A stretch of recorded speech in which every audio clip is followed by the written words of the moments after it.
ॐ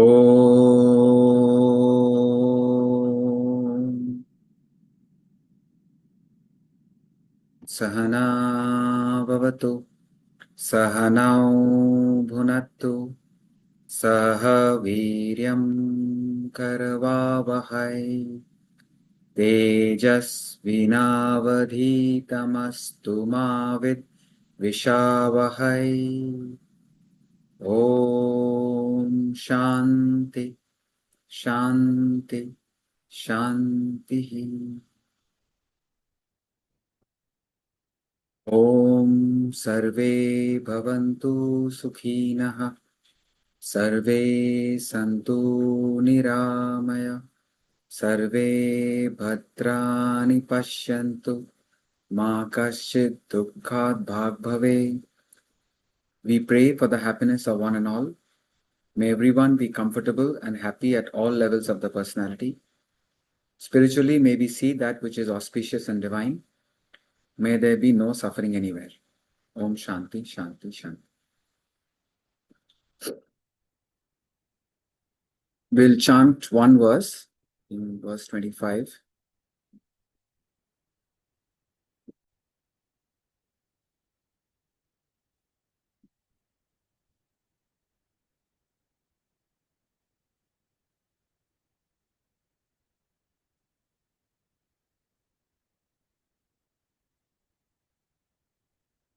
सक्ताः कर्मण्य विद्वांसः यथा कुर्वन्ति Bharat कुर्याद् विद्वांस्तथा सक्तः चिकीर्षुर्लोकसङ्ग्रहम्.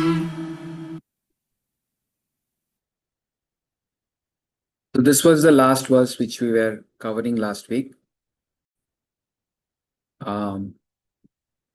So I'll read out the translation. O Bharata, O Arjuna, which is all of us, as the ignorant act attached to action, so the wise one act unattached, wishing the welfare of the world. So in this verse, okay, before I start explaining, the whole idea of these classes is to change our personality to something positive, bring about a positive transformation.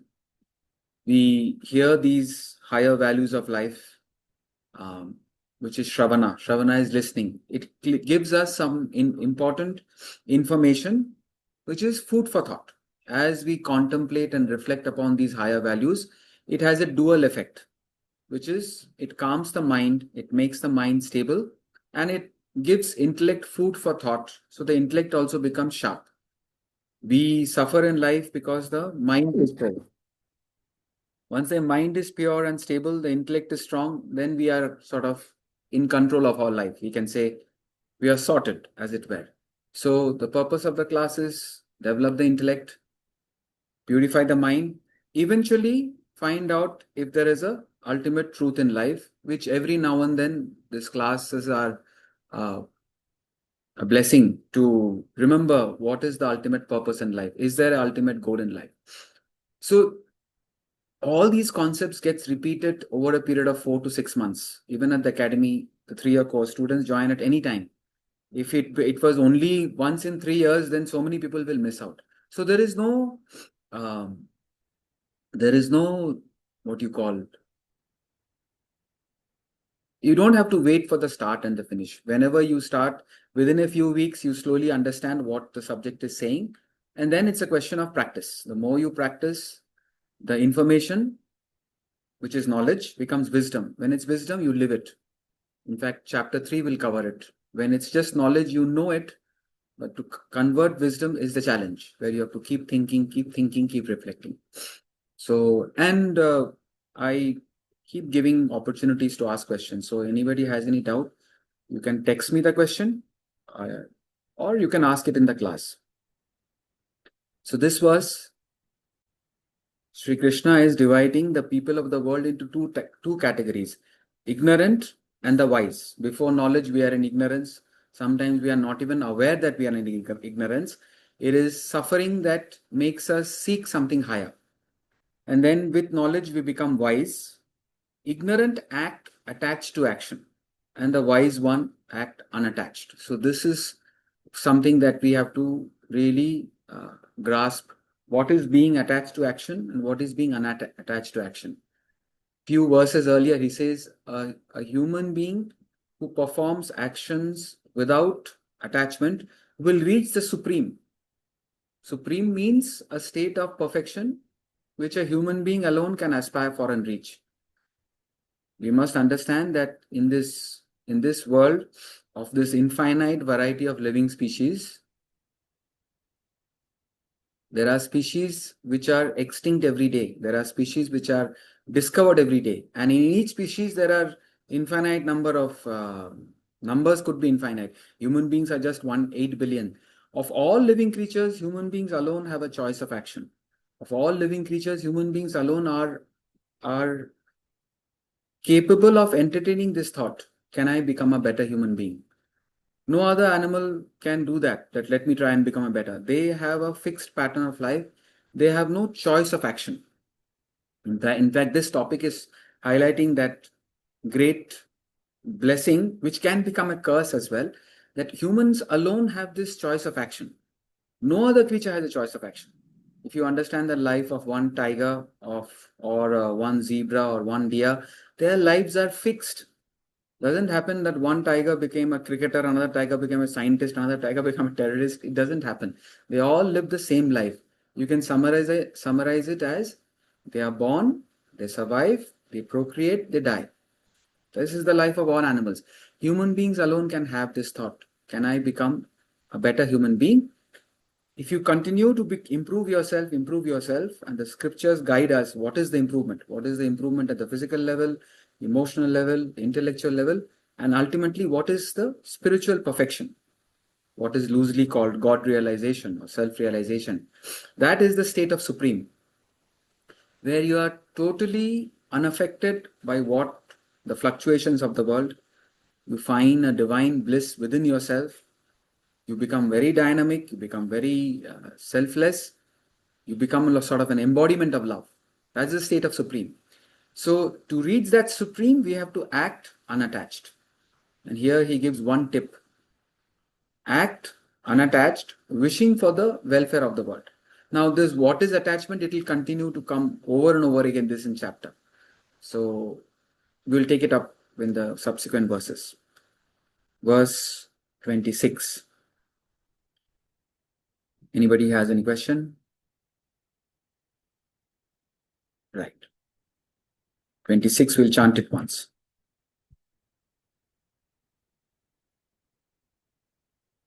न बुद्धिभेदम् जनयेत् अज्ञानाम् कर्मसङ्गिनाम् जोषयेत् सर्वकर्माणि विद्वान् युक्तः समाचरन्.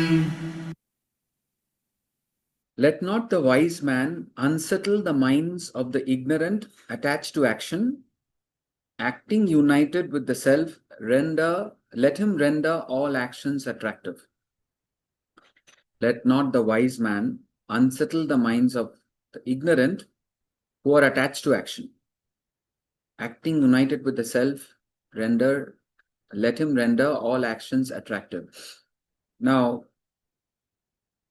just to give a quick background, most of you remember Arjuna was facing a war. He was planning for the war for many years. It was a very, very important project. And it was not a personal battle.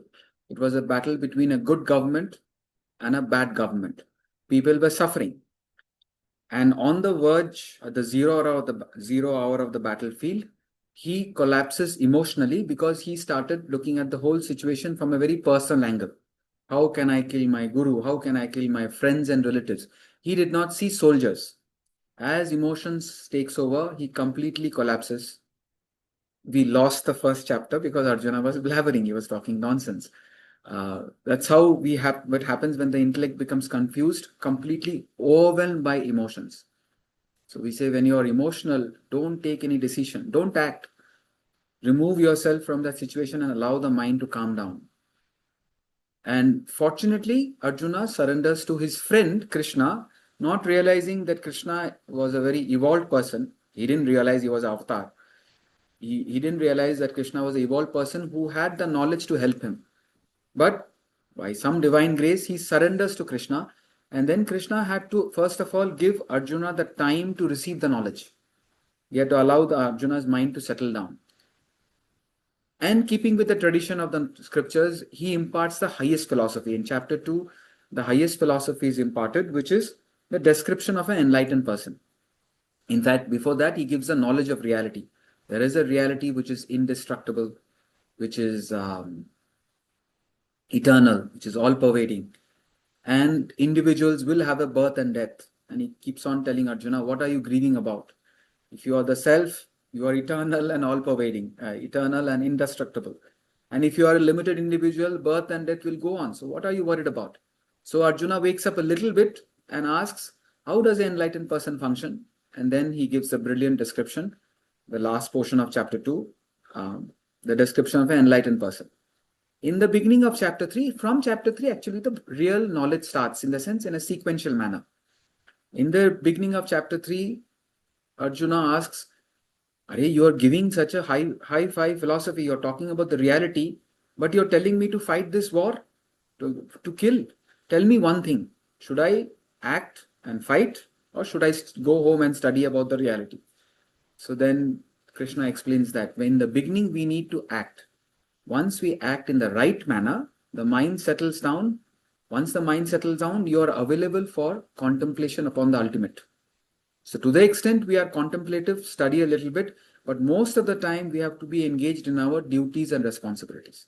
We don't have to fight like Arjuna, but we have to do our obligatory duties and responsibilities. But still Arjuna was not fully receptive. The beginning of chapter 3, where Sri Krishna gives the intellectual appeals for action, Arjuna was not really reacting. Then he gives the emotional appeal to action. Janaka, act, why don't you act? I am acting, why don't you act? The fear, the threat, the persuasion. Now Arjuna is kind of fully alert, like how we are all fully alert. Here he gives the blueprint of perfect action. So the real Karma Yoga starts now. So it's a very, very beautiful portion. Now this particular verse, he is not talking about any high philosophy. He's giving a very, very practical advice. What happens is, it happens to all of us. Everybody goes through this. The moment we come in contact with something so pure and so divine, if you are really in sync with this knowledge, you will feel very inspired.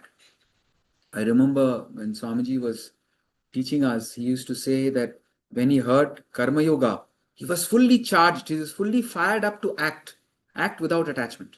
So that should be the effect. We should be wanting to serve, wanting to act in the right manner. Everybody is acting, not everybody is doing Karma Yoga.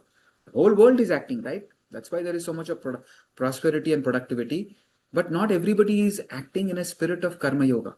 So when we suddenly come across these beautiful concepts that act without attachment, and what is without attachment is explained, and then if you act in the right manner, you will reach somewhere, the supreme. Suddenly we get very, very inspired. Suddenly we get a lot of enthusiasm, but that enthusiasm in the beginning is misdirected in wanting to change others than change oneself. We want to bring others to the Gita class. We want to change others. Do this. Why are you doing this? Do this. Why are you doing this? So it kind of that excitement of something good. It's more about changing my family, changing my friends, changing my colleagues, not about changing oneself. So Krishna, being a perfect guru, he understood what is going to happen, that instead of changing himself, he will start changing others. So he reminds, don't worry about, if you are wise, which Arjuna is not yet at the moment, if you are wise, don't unsettle the minds who are still attached to action, those who are still running after the world for the sake of the world. It's not that we should run away from the world or avoid wealth, name, fame, success. It's not that we have to avoid it, but don't make that the main goal of life. So there are people who are just chasing the world for happiness. Remember, we say it is difficult to find happiness within oneself. It is difficult to find happiness within oneself, but it is impossible to find it anywhere else. The happiness that we gain from the world is passing. But there are people who are only interested in that, in worldly happiness. They don't even realize that it's temporary. The thought is not there. They see the world and they are running after physical pleasures, emotional joys, intellectual delights. Now, suddenly, they are interested in the world. Suddenly, you go just because you are learning the Gita, you want to change them. No, come for the Gita class. Work without attachment. It it can be very, very detrimental to them. So there are two important messages in this verse, which is mentioned in the commentary also. I've highlighted it. To educate others. Okay, I'll come back to this. First, the second one, do not sermonize and unsettle the minds of those who are less spiritually developed or not yet interested. They are comfortable in what they are doing. They are happy with their sorrow and suffering. They are happy with their stress and strain. They feel this is what life is. Due to their attachment to lower values, you can only gradually attract them towards the higher values by living up to them yourselves. So his advice is pursue the self, gain spiritual perfection so as to attract others by example. He says, acting united with the self means you make yourself spiritually attractive. Lead the way. To educate others, simply lead the way. Attune to the supreme self within. Learn and practice the higher values of life. Render yourself spiritually attractive so that others follow you. Avoid sermonizing to the ignorant who cannot appreciate the value of knowledge. Very tempted to use the language which Swamiji used to use. Just shut up. Just shut up and improve yourself. Yeah. Yes, Bhavna, I'll give you. He would go on to say, one look at you, you want to change others, just change yourself.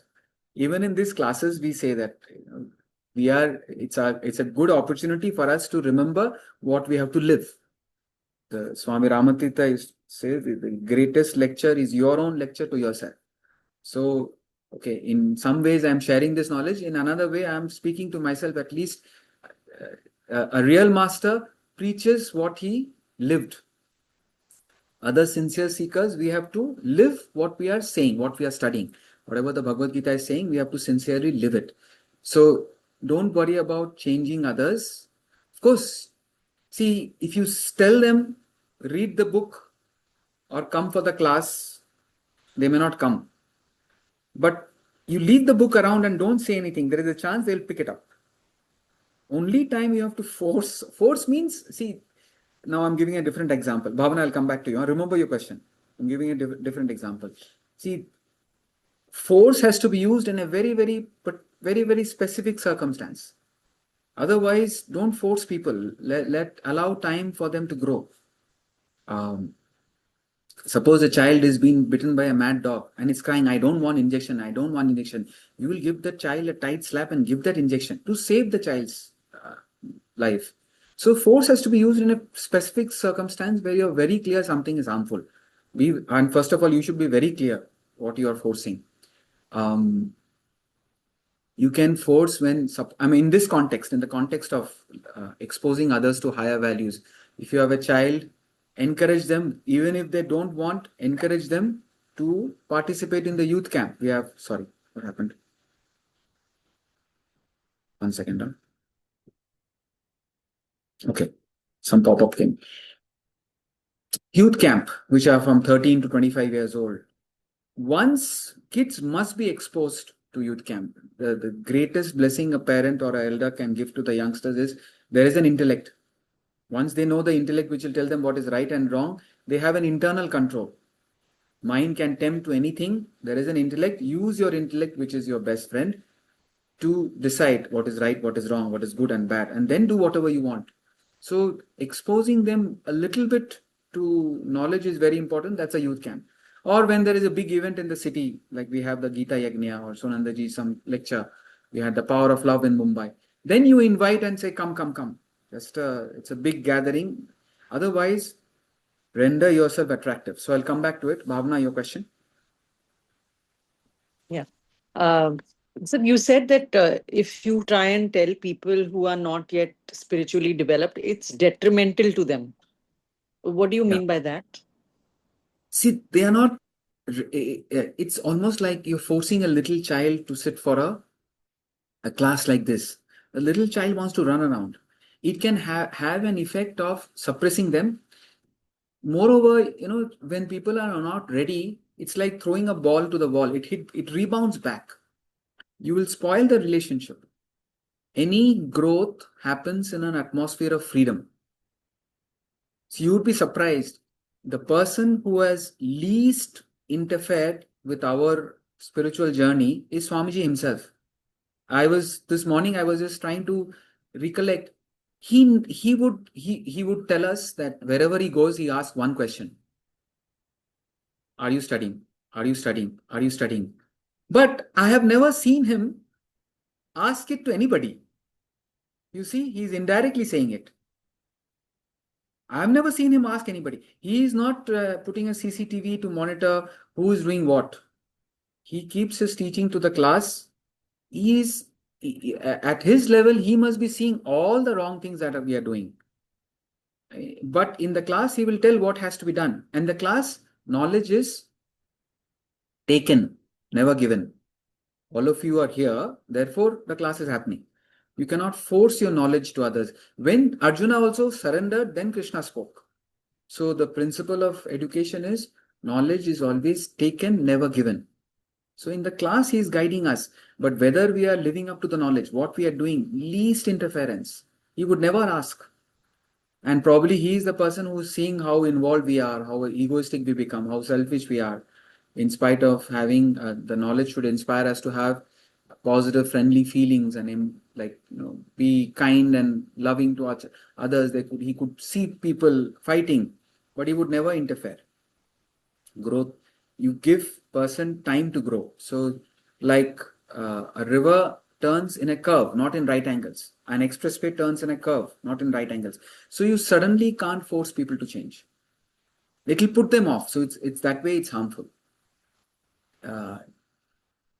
Allow them time and attract them. The positive part is you attract them by your own life, which is what it's not very difficult. What is being spiritually attractive? One of the things is, see, what is spiritually unattractive? A person with full of ego. Person full of ego, he has only one good quality. He never speaks of others. He's so full of himself. He's always talking about himself only. So that kind of is a very jarring quality. In spiritual life, we are supposed to not neglect us, but not talk about this I, me, mine. I mean, it's an understanding now. Don't say I can't use I, me. What should I do? You use I, me, but a person who's full of ego, he is not attractive. The main uh, the main quality which makes others like magnetic or what you call attractive to others. Anybody? What is the main quality which makes you sort of attractive to others, magnetic to others? Humility. Good quality. I'm just saying because I'm just repeating a conversation which we had with Swamiji. Of course, a person is humble, he becomes attractive. And humility comes from wisdom. When a person is very, very knowledgeable, yet he says, I don't know. That's what makes him, he knows everything and he says, I don't know, because he knows the extent of his ignorance. All the knowledge is just a drop in the ocean. The more you know, the more you realize how much you don't know. So humility is a fantastic quality. What else? Listener. He listens. Unselfish. Yeah. Listening also is a good quality. Everybody wants to talk. We all want to talk, talk, talk, talk. Thank God I have a chance to talk in the class. So I'm used to say after class, I just keep listening because everybody just keeps on talking. Unselfishness. Unselfishness is the main quality. And then attunement to the self. These masters who are completely attuned to the self, they become an embodiment of love. You feel a strange magnetism, but at the relative level, it's sheer unselfishness. A genuine interest, a genuine concern for others' welfare. That's what Krishna says, no? Act unattached, wishing for the welfare of others. That was the previous verse, right? Throughout the Gita, throughout chapter 3, he says, Loka Sangraha, wish for the welfare of others. We start the class also, wishing for the welfare of everyone. The more sincere and genuine you are in that thought, let others be happy, the more pure the mind is. It's a beautiful process. It's a beautiful exercise of purification of the mind. Don't repeat it mechanically, but it's a genuine and sincere attempt. If you're genuine, that's enough. Don't have to worry about it. Genuinely thinking of others. Doing comes later. We don't have the capacity to work for the welfare of everyone. Wherever you have a capacity, you go out and help, but it's not your obligation to help one and all. That's not your obligation. Your obligation is to put in effort, at least to take care of your immediate family and whoever are dependent on you, your office colleagues, your clients, your family. There you have a direct obligation to stretch yourself and fight and do whatever you're supposed to do. But wishing for the welfare of one and all is not an optional thing. It has to be sort of compulsory, a genuine wish. So a genuine feeling of unselfishness. So where you are genuinely unselfish. I'm just saying what makes a person spiritually attractive. Now, we don't want to impress others, but the point is, we are trying to change others by giving them knowledge before we live it. So here is correcting it. You can preach a better sermon with your life than with your lips. I think Rumi said that. You can preach a better sermon with your life than with your lips. You live a perfect life. All these great masters, they just lived. People got attracted and came to them. Now, who is attuned to the self is very, very difficult to find out. And we say, if you know such a person who is attuned to the self, grab him, because that's the rarest of rare things. Wanting to evolve spiritually itself is very rare. Human species itself is very rare. We do that calculation, right? 8 billion is just a dot in the infinite variety of living species. There may be 16 billion mosquitoes, bacteria, deer, human beings. To be born as a human being itself is a miracle. Then to be born with human beings with proper faculties, proper mental and physical faculties, an opportunity where you have food, clothing, shelter, the percentage which really reduces. So many people are in difficulty in a war zone or not having proper mental faculties. To have all that and then to get spiritual guidance and then to be inspired for wanting to become a better human being and then to complete the journey. Thousands start the journey. Very rare is one who completes the journey. So one who is attuned to the self is the rarest of rare human beings. We are in chapter 3. Chapter 7 says, very rarely people want to improve. Those who want to improve and strive, very rare is one who reaches the ultimate, a Mahatma. Is Durlabha. Durlabha means rarest of rare. Very precious, very, very precious. So it's difficult to recognize a person who is attuned to the self. But what is visible? Cheerfulness. We are behaving as if the whole world's burden is on our shoulders. Worry and anxiety. When you are doing what you're supposed to do and you clearly know there are certain things which are, or most of the things are not in your control, hand over that worry and anxiety to the divine. You're cheerful. Everything matters, but nothing really matters. Sometimes you have to be externally cheerful, but inside whatever you're doing it very, very seriously. Sometimes you can't display your cheerfulness. People will think you are being casual. So then outside you're serious, but internally you know it really doesn't matter. Remember, everything is the self. Nothing matters. Really nothing matters. At least that thought you keep. Everything is Brahman. Our true identity is that all-pervading Brahman. So nothing really matters. Yet, practically everything matters. Maintain that spirit of cheerfulness. So unselfishness, humility, cheerfulness, being dynamic. Nobody is attracted to a lazy person. Just get up and do something for yourself. And that itself will make others want to act. Enthusiasm. So kindness, unselfishness, cheerfulness. If you're doing what if you're doing what you're supposed to do without procrastinating, you just do it. And very importantly, being calm under pressure. Everybody collapses. Kya ho raha, kya ho raha? Just to be able to be calm under pressure. Handle difficult situation with calmness. That is the whole exercise while we are studying this. Now, if you are losing temper in the drop of your hat and have negative emotions, How is anybody want to study what you're studying?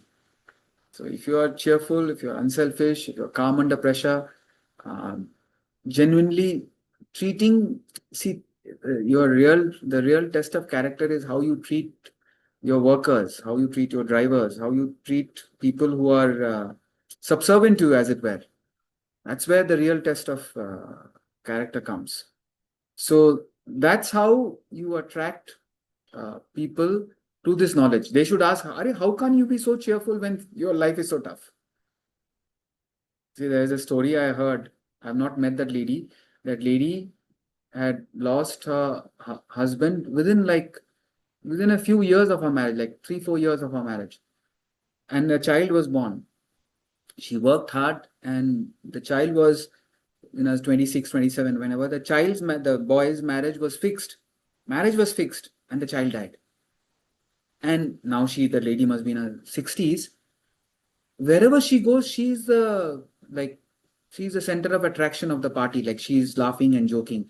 I can't conceive it. With all this knowledge, I can't conceive it. Such a difficult life where husband is lost, and then all the love is for the child. The child is also passes away when another two big tragedies, but she's able to carry herself with uh, with grace and cheerfulness, that somebody who doesn't know also is I'm amazed. What is the secret of her being so detached?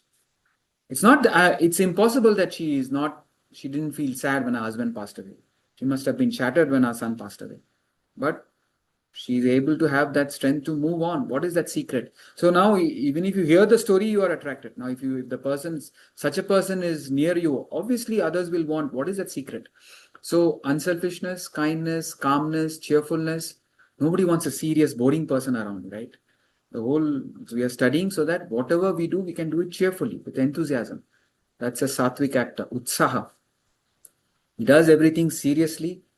Whatever be the challenge, he will not allow himself to stop. He will go on. There's no concept of giving up. He will fight against all challenges, and he'll do everything possible, and yet he is not interested in the result. Whatever happens it's part of life. It's all divine will. So by living a good life, you attract others. Otherwise, what happens is, all the mistakes you make, this is what happens when you study Gita. This is what is happening. They will blame Vedanta and Gita for all the wrong things. It's okay. Let them say what they want. Don't depend on others for what they say. People will say, लोगों का काम है कहना, कुछ तो लोग कहेंगे. Just visualize. I mean, if they are right, be silently grateful that, okay, they are pointing a mistake. If we are genuinely wanting to improve and somebody is reminding us, good, na? It's a good reminder. You don't have to encourage that person, but silently be grateful. Okay, somebody is reminding me, I'm overweight or I lose my temper, I still have to go. It's not like just because you're attending Gita class, you become self-realized. It takes a while. So negativities will come up. As long as you're sincerely trying, don't bother about what others are saying. Bother means don't get affected. You be genuine that you are trying to put this knowledge into practice. So coming back to the verse, I was going to say few things about how from Swamiji's level, he would tell in class that I have not, if 60 years, 70 years I'm teaching this knowledge, I have not found one person who has awakened even relatively. Forget about absolute enlightenment. And he's talking to students who have been with him for 10 years, some 30 years, 20 years. How bad we would feel. Not even one person is following what you're saying. But he will not correct us unless you go to him. Extreme objectivity. He'll just carry on leading the way. Even when the doctor said, please don't exercise, he would still jog, because he knows that the moment he stops, everybody else will stop. So till the last moment, he will. Even now, there is a routine where things go around that routine. Breakfast. Okay, now he doesn't get, you can't predict when he's waking up, but breakfast on time, lunch on time, dinner on time. There is a schedule. Even appointments, when he's meeting people, there is a 10 to 10:30, or we know if somebody has to go and meet Swamiji, it's 5 to 5:30.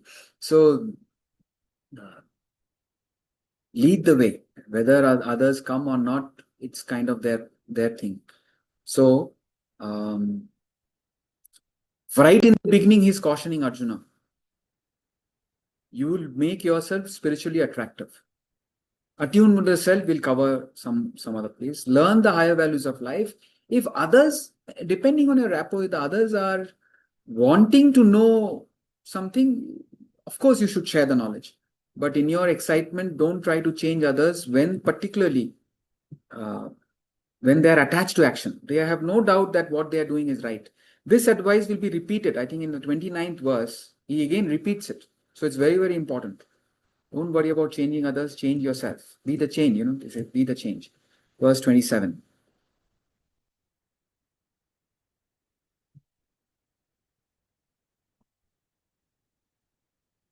प्रकृतेः क्रियमाणानि गुणैः कर्माणि सर्वशः अहङ्कारविमूढात्मा कर्ताहमिति मन्यते. Actions in all cases are performed by gunas, qualities of Prakriti. Prakriti is nature, matter. One who is deluded by egoism thinks I am the doer. So egoism, which manifests as this kartritva bhavna, I am the doer attitude, he is indicating that is delusion. To be egoistic is delusion. Actions in all cases, means everywhere, are performed by gunas, qualities of Prakriti. One who is deluded by egoism thinks I am the doer. See, we need to learn what we say, the chronology of action. Wherever what we see is the final manifestation. You are seeing me teaching, but you are not able to see what's happening inside my mind or intellect, right? Any action that you see is preceded by a desire. Desire is nothing but repeated thoughts. One thought is just a thought. When you repeat the thoughts, we say it becomes a desire. And then you can ask, if you really stretch yourself, you can ask, where is thought coming from? We can understand thought. Morning. Good morning, how are you? Fine. Just an online session. So we can trace ourselves back to thought, action, desire, thought, but nobody can find out where thoughts are coming from. It's a mystery where thoughts are coming from. So that mysterious, whatever you call it, entity from which thoughts arise is called vasana. V-A-S-A-N-A, vasanas. Vasanas is, you can say, unmanifest thought. It's a seed. Vasana is our basic nature. It is our tendencies, you can say aptitude, urge. These are also words. We cannot really understand vasanas. From vasanas arises thought, desire, action. That's the chronology of action. VTDA. Vasana, thought, desire, action. When we are sleeping, we are in vasana form. When we wake up, a painter wakes up, painter has thoughts of painting, desire for painting, actual painting. I have thought of Vedanta, desire for Vedanta, talking on Vedanta or studying Vedanta. So no action is possible without desire, thought, and thought comes because the vasana is there. This is vasana, thought, desire, action. In life, there are two things, spirit and matter. Even human beings are made up of matter and spirit. Matter is the body, mind, intellect.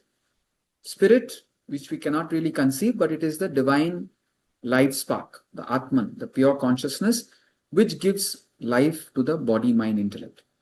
Body, mind, intellect is matter, prakriti, nature, which by itself has no life. When the Atman, the pure consciousness, comes in contact with the body, mind, intellect, there is life. So the entire world is prakriti, nature, matter, and it is enlivened by or supported by the pure consciousness. If you take the example of a movie, the movie is happening. What is pure consciousness? The light and the substratum. Without the substratum, there can be no movie. The light is what is putting the picture. So the spirit is the main thing, but what is the movie is the film. The film is prakriti, nature, the vasanas. Just read Stephen's question. The desire can be a controlled desire also, desire to take the class. But the desire out of control becomes an obsession or addiction. Oh, class, or whatever, alcohol, cigarette. So you can be obsessed about anything. It is just feeding thoughts. If you're feeding thoughts intellectually, I must become a chartered accountant. I must become a millionaire. I must become a more evolved person. Then your thoughts are under control. Then we say it's a very, what you call, a very dedicated goal, very committed goal. But if the thoughts are running on its own at the level of the mind, then you can get obsessed. And if you keep acting on that obsession, you become addicted. So the whole thing is self-management. How are you managing your thoughts? You can craving, obsession, become addicted to something by not managing your thoughts properly. Or if you control your thoughts and encourage good, positive thoughts with the intellect, then you have good desires or good goals. That's not an obsession. That's a determination that at any cost, I'll reach that goal. And once you have the desire, it will come out as an action. Now, what this verse is saying is, any action, all actions are performed by gunas, qualities. One who is deluded by egoism thinks, I am the doer. This vasanas, which manifest as thoughts, they have different thought textures called gunas or qualities. And that is what we say is sattva, rajas, and tamas. All human beings, all our vasanas can be classified as, some vasanas are sattvic, which is the highest and purest. Some vasanas are rajasic, some vasanas tamasic. We are all different because of the different proportion of the sattva, rajas, tamas. And sattva, rajas, tamas are the vasanas. What is sattva? A state, the vasanas which are very pure, which are very... sattva is calmness, calm, composed, serene, mature, purity. You're dynamic in your action, but internally you're peaceful. Proper wisdom. All the good qualities that we covered, they fall under sattva. Humility, unselfishness, cheerfulness. Rajasic is greed, anger, jealousy, excessive desires. Worldly desires fall under rajasic category.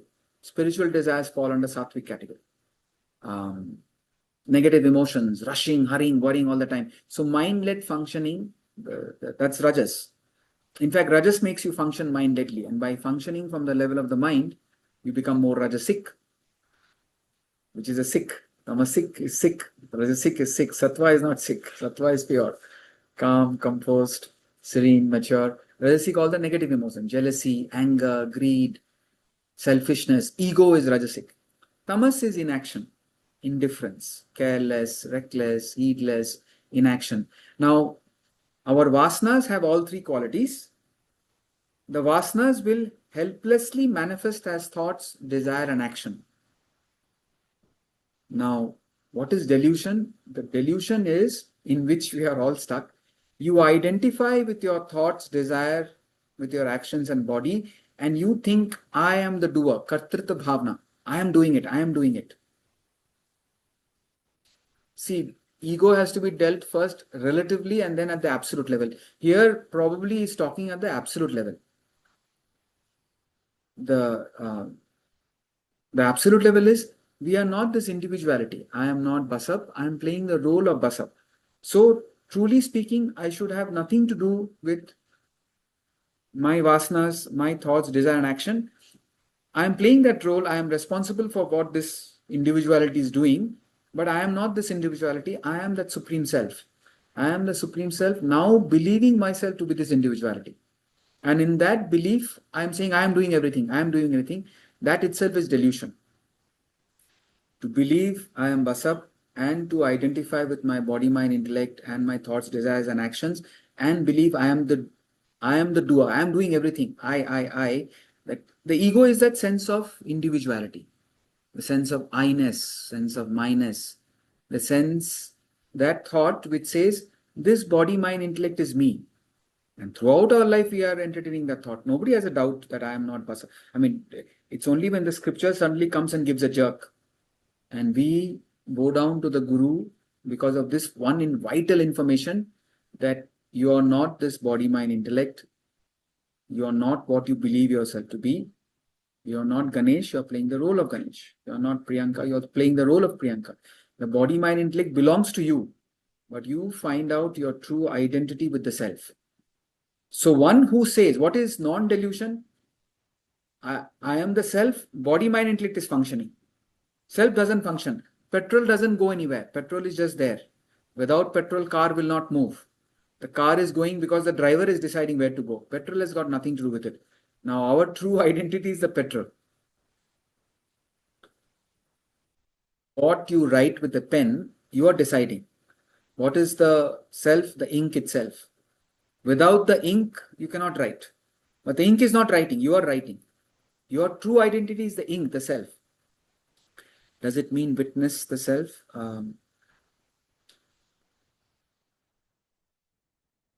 Yeah, in a way. So first of all, this thought itself, that what is the, you start thinking about the self, you try to understand what the self is.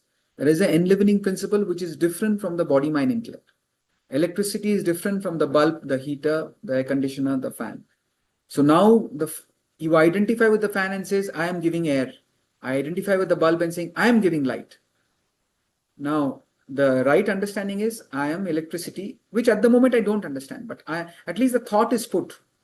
The bulb is saying, I give light, I give light, I give light. The electrical engineer is coming and talking to the bulb. It's in delusion, you think you are giving light, you are actually the electricity. The bulb is giving light, but you are not the bulb. You are not this ego. Let the ego function. You are, see, relatively or practically, you are, I am responsible for what Basap is doing. But what is that extra stretch I have to understand? I am not Basap. I am playing the role of Basap. My true identity is the self. Self is not doing anything.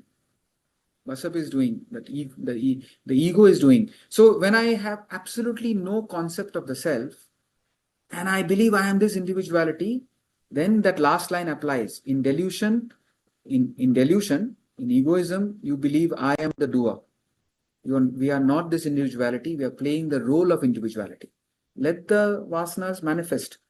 But at a more relative level, how do we humble ourselves with just an awareness of what is happening in the world, what is happening around us?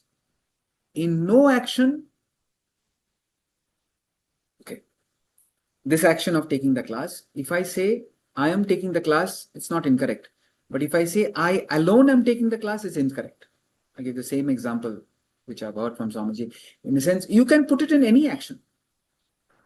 Without electricity, this action will not happen. What is my role in electricity? What is my role in Zoom? What is my role in getting these clothes washed or ironed or made? What is my role in manufacturing this glass? What is our role in the language itself? Who discovered A? Who discovered B? Who discovered C? Who discovered D? The language, the grammar, the knowledge itself is coming down from thousands of years. Somebody has made this place, somebody's put this sofa, somebody. So many people are contributing to the fact any action is happening. So when you understand that behind every action, thousands, millions of people are contributing, then how can you say I am the doer? I am just a drop in the ocean of activities that are going on. So relative awareness also humbles our ego. But here is not talking about relative awareness. Our true identity is the self, which we have to understand and discover. Body, mind, intellect, the vasanas, thoughts, desire, action will go on.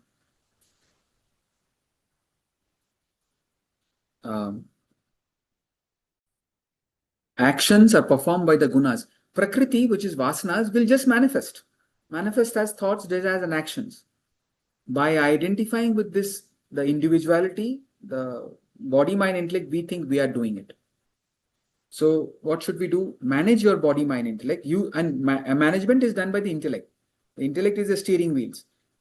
Let the intellect manage what you are thinking and what you are doing. Avoid wrong actions, perform good actions, discourage negative thoughts, perform good thoughts, but also try and understand these are something different from you. You are the self.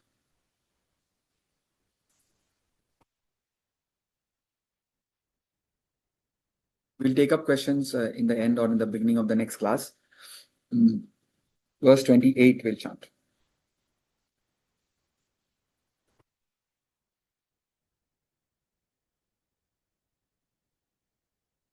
तत्त्ववित् तु महाबाहो गुणकर्म विभागयोः गुणागुणेषु वर्तन्ते इति मत्वा न सज्जते.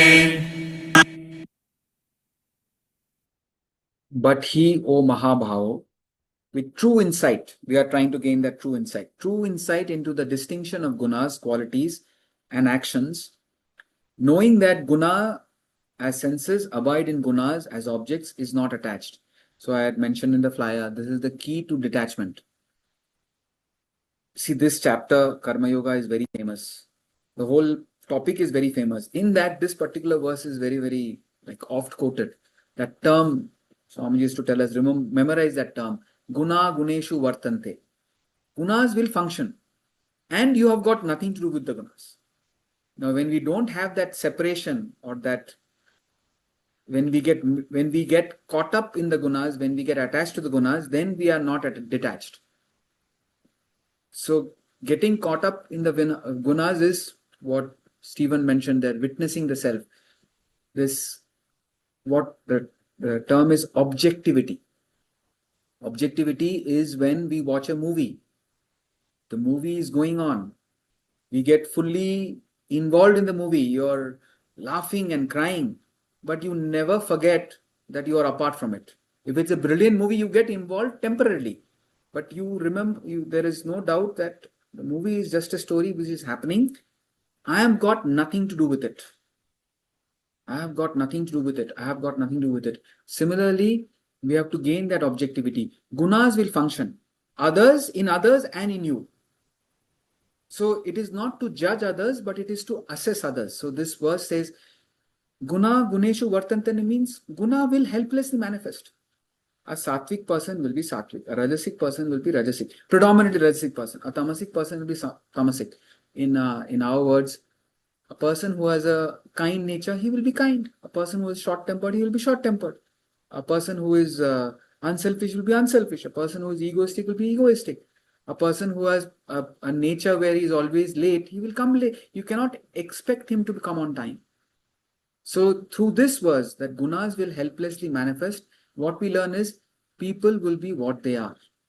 Everybody, including me and you, everybody, all of us helplessly manifest our nature. Observe it. Where you can, manage it, but don't get involved. You have got nothing to do with the gunas. You are the Supreme Self. Guna guneshu vartante. Isn't our goal to move from tamas? Yeah, your goal is to move from tamas to rajas to sattva. But I'm saying, to relate to others, expect a tamasic person to be tamasic. Don't expect a tamasic person to be sattvic.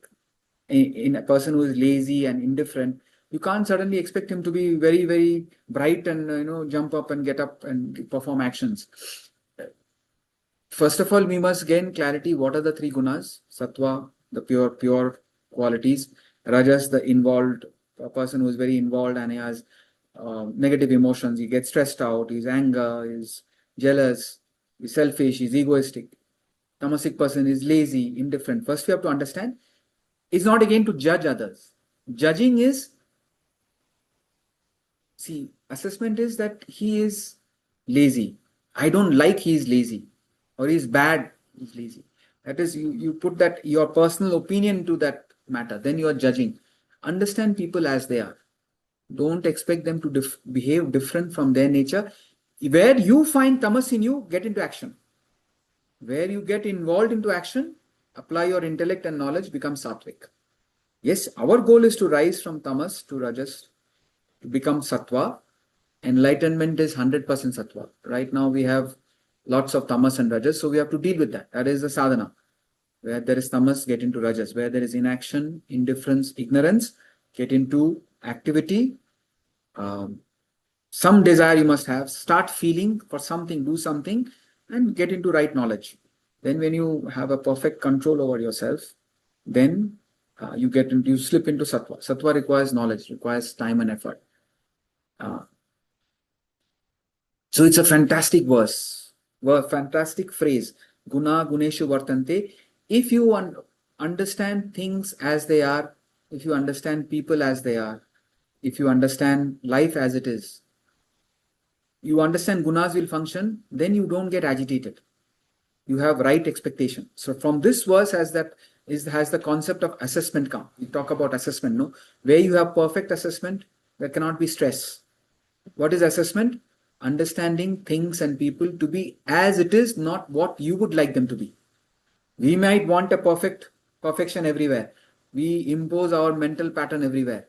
Summer should not be too hot, winter should not be too cold, monsoon should rain when I want it to rain. People should be calm and sweet and nice. No, people will be what they are. They are helplessly manifesting their gunas. You are also helplessly I am also helplessly manifesting my gunas. I must now distance myself. Observe your gunas and then change it. Others you can't change. You lead by examples. But you relate to them. Don't give an urgent job to a tamasic person. Don't expect a rajasic person to be calm and composed. And you understand sattvic person is dependable, reliable, he is balanced. So relate to people according to their gunas. Don't say why the tiger is ferocious. That is tiger's guna. Don't say why the deer is meek and wild. That is deer's guna. Now they will have a fixed guna and they live their entire life expressing that. In the human world, guna guneshu vartante, and they seek the elephants will be with elephants, all tigers will be with tigers, all deers will be with deers. Similarly, children go with children. You go to a party, everybody gravitates towards people, say like-minded people. Tell me your friends, I'll tell you who you are. Birds of the same feather flock together, right? So business people will be discussing business. And then 2-3 people are attending Gita class. How was your Gita? Which chapter is going on? They will discuss Vedanta. Somebody will be doing the yoga discussion. Somebody will be business discussion. Somebody politics. So each one gravitates according. People also you seek according to your gunas. So avoid dussang and effort is to move towards the higher, but left as it is, gunas will helplessly manifest. So don't. It's like a movie that is happening. That's why the movie example is going. You just observe it. That is objectivity. I'm not doing justice by trying to cover in 5 minutes. So we'll take it up. I didn't realize the first 2 verses will take so much time. We'll take it up in the fresh. That's good. This verse should be taken up fresh next class. What is this objectivity? There is a relative objectivity. There is an absolute objectivity. The relative objectivity is the intellect understanding things as they are. You understand the guna and you understand the guna will function. If you understand things to function as it is, you are not agitated. Absolute objectivity is you identify with the self and observe everything. You function, but you have got nothing to do with anything. So it's like a movie. You observe it, you participate in it, but what is detachment? The intellect says, I've got nothing to do with it. That's why he's saying he's not attached. He's separating himself from the gunas and allowing it to function. Allowing others to function means they will manifest. If you can control, why not? You can't control everything. So in a way, this is only Gauri knows. Gauri was here last week. Gauri knows where I am. Otherwise, this is like a little public place. Somebody can anytime walk in. So I have to say hello, good morning. So, but yeah, fortunately, nobody disturbs. Sometimes somebody is sitting also, and I have to speak a little softly. But yeah, anybody has any question? Guruji, Yes. you mentioned some example where you mentioned a movie screen being white. It was in which connection you? So I was saying that I forget the verse reference, but the self is the enlivening factor. Self is the light which is projecting the movie. But we also say the substratum of all the world is Brahman, is the reality. So in the movie example, the white screen, which has got nothing to do with the projection, there may be a flood or fire. The white screen has got nothing to do with it. But without the white screen, the projection will not happen. So why is the movie? Why are we able to project the movie? The light is there, and the screen is there, right? The Prakriti, nature is the film. What the projection will depend on the film. Whether it's a sattvic guna, rajasic guna, tamasic guna, what vasanas it is, that's the film. But what is enabling the projection and the substratum of the projection is Atman, Brahman. So Brahman is the white screen and Brahman is the light. So because of Brahman, everything is enlivened, and the substratum, it's like, in the example of in the dark, you mistake a rope to be a snake. The substratum of the snake is the rope. Right? Without the rope, there cannot be a snake. I mean, Yes. I'm not talking about real snake. I'm talking about the illusory snake. Without the rope, there cannot be illusory snake. So the rope is the substratum of the snake. The white screen is the substratum of the movie. Similarly, from known to go to unknown. You know the movie, we know movie. We can imagine the rope and snow. Now, this world is like that snake, and Brahman is like the substratum. So we can say the screen is self is a witness. Yes, self is a to witness. Self doesn't whatever get is happening on it along with it. Yeah. So now, if we say be a witness, there is a great danger of becoming an inactive witness. You're just witnessing and not doing anything. No. You are doing what you're supposed to do dynamically, but then within yourself, you're just a witness. I have got, just keep repeat. First, you start repeating mechanically only. Mechanically, mentally, I've got nothing to do with it. I've got nothing to do with it. This is a movie going on, but I have a role to play. Play your role, but I have got nothing to do with it. What have you got to do with the self? Attune to the self. That's the source of absolute bliss. Attune to the self. Attune to the self. And then play your role. Understand each one will helplessly manifest the gunas. So you're understanding, okay. Yeah. Just see, will you scold a tiger? Why are you being so ferocious? Same thing with human beings. Whatever you're saying, how can he do that? How can he do that? Because he has that guna. You're not encouraging it, but you understand it. Human beings can change. That's why I guess we expect people to be different, but it takes a long time to change. First of all, the person should want them to change. That's why Krishna is saying, leave them alone. Yeah. Don't try to change their gunas. It will take time if they want. You render yourself attractive. You control your gunas, like Priyanka said, rise from tamas to rajas to sattva. That you have to do. But even at this moment, I am helplessly expressing my gunas. Can we say that the intellect within us is like a AI inbuilt? It's a natural AI. We have no limits. We can think out of the box. AI, you put it outside the parameter, it doesn't know what to do. Yeah, it doesn't. But in that parameter, it is brilliant. Right. So now human intellect is natural AI. Remove artificial. It's not intelligence. Intelligence also we say information. It's a capacity to think. Yeah. As simple as how did this? Who made this first glass? First glass I'm talking about. A transparent thing which will look beautiful and will hold water. Somebody thought of it, right? And others have intelligence. They're just copying it. So then somebody said, okay, let me put a handle, nice to hold. And somebody said it should not be breakable. Another materials, plastic, this, that. So human intellect keeps on improving things, improvising things. You think. That's the natural AI within us, if at all you can use it. Others just repeat, copy. Okay, we'll end with the prayer. Yeah, thank you. Om Purnamada Purnamidam Purnat Purnamudachyate Purnasya Purnamadaya Purnameva Vashishyate.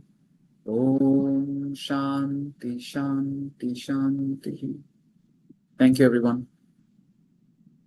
Thank you. Thank you, sir. Thank you.